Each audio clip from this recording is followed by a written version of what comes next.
अस्सलाम वालेकुम स्टूडेंट्स।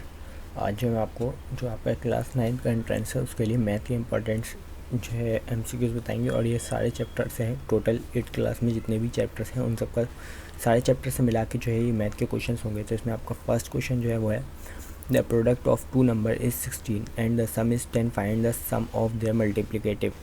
अगर कोई दो नंबर का जो है प्रोडक्ट अगर हम उनको मल्टीप्लाई करते हैं तो 16 आता है, और उन्हीं दो नंबर को अगर सम करते हैं तो 10 आता है। तो आपको ये बताना है कि उनका जो है मल्टीप्लिकेटिव क्या होगा।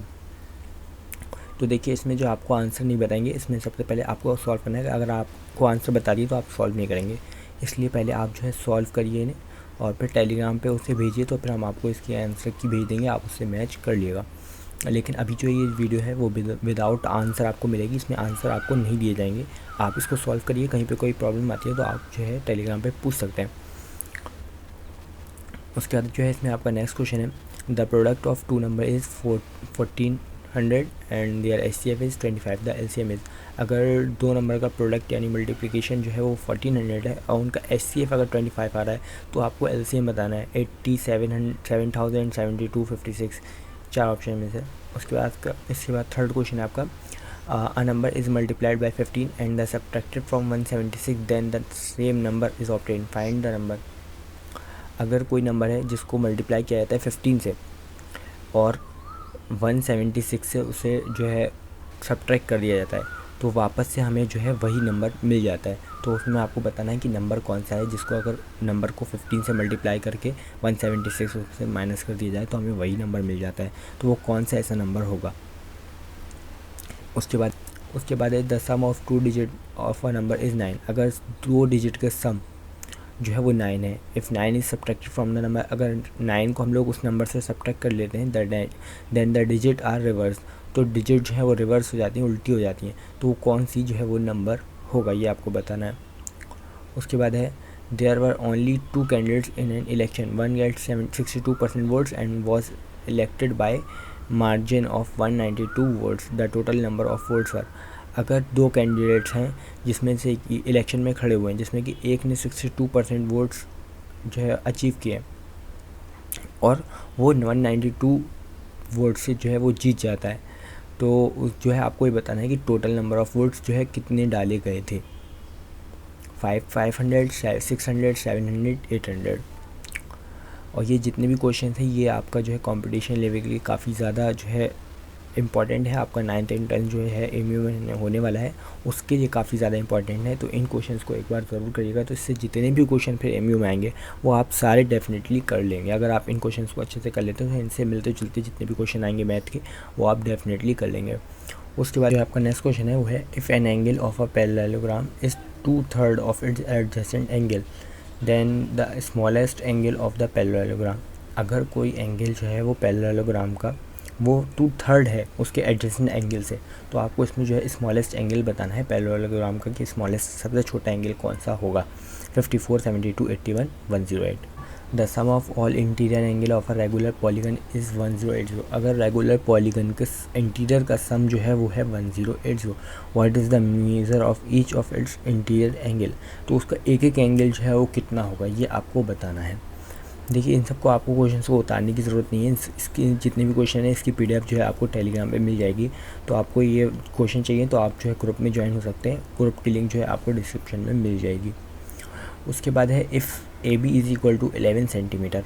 अगर ए बी जो है 11 सेंटीमीटर है, बी सी जो है वो 8.5 सेंटीमीटर है और एंगल बी जो है वो 90 डिग्री से बराबर है एंगल बी जो है, and the opposite sides are equal, और अपोजिट साइड जो है वो बराबर हैं, then which of the following figure can be constructed. तो इन चारों में से कौन सी फिगर जो है इस जितना भी हम लोग को डाटा गिवन है उसके हेल्प से कौन सी फिगर जो है वो ड्रॉ कर सकते हैं, कंस्ट्रक्ट कर सकते हैं। उसके बाद है आपके पास इफ़ 5 की पावर 2x + 1 और x 25 देन 125 का whole square, find the value of x। अगर ये जो वैल्यू है वो बराबर है आपके इसके 125 का होल स्क्वायर के, तो आपको x की वैल्यू बतानी है। उसके बाद है आपका नेक्स्ट क्वेश्चन इफ़ 2 की power 3x - 1 + 10 divide by 7 is equal to 6। अगर ये जो है बराबर है 6 के तो इसमें आपको x की वैल्यू बतानी है।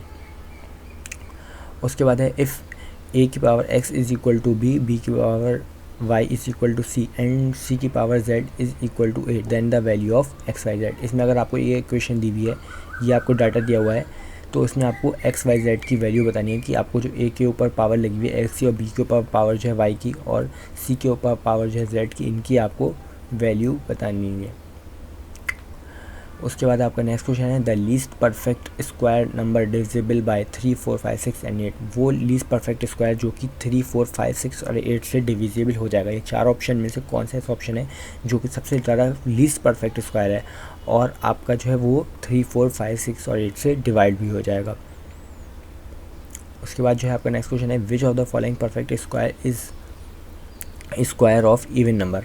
इन चार ऑप्शन में से कौन सा ऐसा परफेक्ट स्क्वायर है जो कि स्क्वायर है इवन नंबर्स का। तो यहाँ पे आपको 121, 324, 256 और बोथ बी एंड सी यहाँ पे। उसके बाद जो है आपका नेक्स्ट क्वेश्चन वो है, यहाँ पे जो है आपको इक्वेशन दी रखी है और इसमें आपको एक्स की वैल्यू बतानी है। उसके बाद divisor question and the remainder of a polynomial are 4x - 1, 4x + 1 एंड 4 रिस्पेक्टिवली। अगर किसी इक्वेशन का जो है पॉलिनोमियल का आपका डिवाइजर जो दे रखा है वो है 4x - 1, क्वेश्चन जो दे रखा है वो दे रखा है 4x + 1 और रिमाइंडर जो आ रहा है वो आ रहा है 4। तो आपको इनमें से बताना है कौन सा ऐसा पॉलिनोमियल है। इन तीनों जो डाटा दिया हुआ है, इन तीनों डाटा से हम लोग कौन सा पॉलिनोमियल जो है वो बना सकते हैं। उसके बाद है if x is equal to 1/x then √7, then find the x की पावर 4 प्लस y(x) की पावर 4। अगर ये वैल्यू आपको इसके बराबर दे रखी है √7 के बराबर, तो आपको ये वाली वैल्यू जो है इसमें फाइंड करनी है। उसके बाद नेक्स्ट क्वेश्चन है 1 - 2ab - a + b, a का स्क्वायर प्लस b का स्क्वायर। इसमें से कौन सा जो है वो आपका सही है चार ऑप्शन में से। उसके बाद जो आपका नेक्स्ट क्वेश्चन है वो है if the cost of 125 metre of a certain kind of plastic sheet is 1875। अगर 125 मीटर कोई प्लास्टिक शीट है जिसकी कॉस्ट जो है वो है 1875, अगर हम लोग जो है 105 मीटर को बाय करते हैं तो हम लोग को कितने पैसे जो है उसके लिए पे करने पड़ेंगे।